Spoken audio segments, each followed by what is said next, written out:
From the Detroit Free Press, I'm Kayla Cockrell with today's Free Press Voice Briefing. It's Monday, April 3rd, 2023. Ford Motor Company plans to stop putting AM radio in new gas-powered and electric vehicles beginning in 2024, including the all-electric Mustang Mach-E and Ford F-150 Lightning pickup, the Detroit Free Press has confirmed. We are transitioning from AM radio for new and updated 2024 models, Ford spokesman Wes Sherwood told the Free Press. A majority of U.S. AM stations, as well as a number of countries and automakers globally, are modernizing radio by offering internet streaming through mobile apps, FM, digital, and satellite radio options. Ford will continue to offer these alternatives for customers to hear their favorite AM radio music, news, and podcast, as we remove amplitude modulation, the definition of AM in this case, for most new and updated models we bring to market. Commercial vehicles will continue to offer AM radio because of long-standing contract language, Sherwood said. Drivers often turn to AM radio for live traffic updates and weather reports, as well as emergency communication. Tesla hasn't offered AM radio in its electric vehicles for years.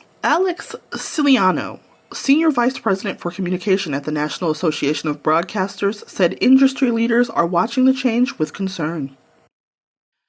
In other news, a former St. Clair Shores doctor was convicted Friday of a slew of federal charges related to prescription drug offenses, including an overdose death, federal prosecutors said. Bernard Shelton, 66, was convicted of 21 charges by a jury in U.S. District Court in Detroit in a trial that began in late February, according to a news release from the U.S. Attorney's Office in Detroit. He is facing a sentence of 20 years or more. Shelton was indicted in October 2017. Prosecutors said Shelton began prescribing opioid pain relievers in 2010 to a patient whose pain was previously treated by prescription-strength Motrin. He prescribed increasingly stronger controlled substances during the next 6 years, and the patient became addicted. Shelton unlawfully prescribed an increased dose of oxycodone to the 50-year-old patient on January 14, 2016, with the patient filling the prescription 4 days later. 2 days later, the patient overdosed, but received Narcan and survived. The patient died January 24, 2016, from a second oxycodone overdose, according to the release. Shelton is to be sentenced on July 20th. Prosecutors said in their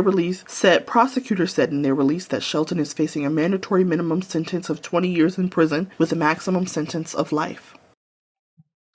When a passion stays on your mind, you have two options: ignore it or give it a try. An author's passion can release a whole new world for readers to open their minds to different cultures and utopias that didn't exist before.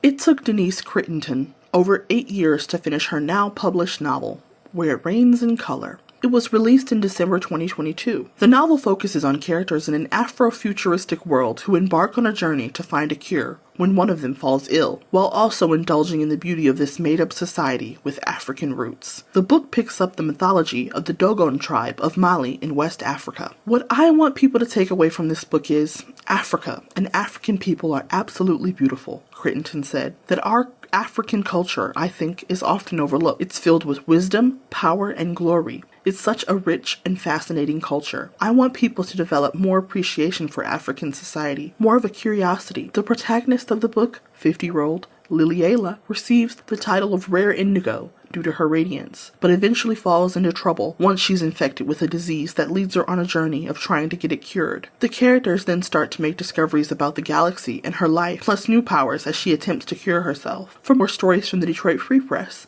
I'm Kirkland Crawford with the Free Press Sports Department, checking in on the Detroit Tigers, who dropped to 0-3 on the season after their 5-1 loss to the Rays on Sunday. Detroit had only 2 hits in the game, including a solo home run by Jake Rogers, and when the game was well in hand. In these 3 games, they have scored just 3 runs and have 12 hits. Granted, the Rays are among the better teams in baseball, but just like last year, the Tigers have stumbled out of the gate offensively. We admit it's a little too early to hit the panic button, but the start is alarming if you had the Tigers as a possible surprise team for the 2023 season.